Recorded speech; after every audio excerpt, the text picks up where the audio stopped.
In today's video, I want to discuss those red flags that honestly indicate that you're in a controlling and manipulative relationship. The first indication is that you don't see your friends that much anymore at all. Second is you have minimal communication with anybody in the outside world outside of this particular relationship with that one person.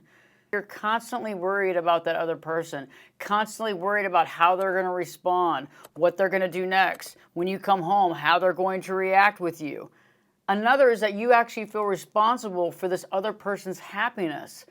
And that's a really huge indication because it means that they're not taking responsibility for themselves and putting all the responsibility back on you. Another one is that you're walking on eggshells constantly, praying not to upset them or make them mad, because when that happens, there becomes a long argument, there's a lot of fighting, a lot of argumentation, and it can be very upsetting.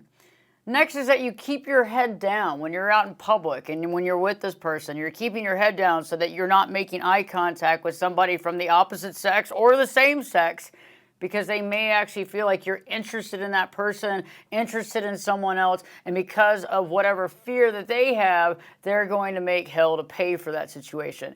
It's really time to reassess the relationship and see how your life has completely changed. Did you like your previous life? Do you miss your family and friends? Do you wish that you were able to experience and have that time with them?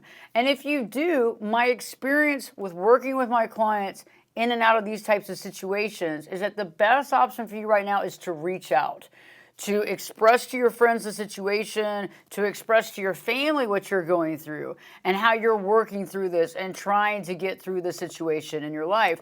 Because remember, in order for us to make changes that we need to make, we also need to have support. And our family is very supportive, our friends can be very supportive, and if we want to have long-term change in a positive uptick direction, it helps to have a solid group of people around you that actually care about what's best for you and they have your best interests at heart.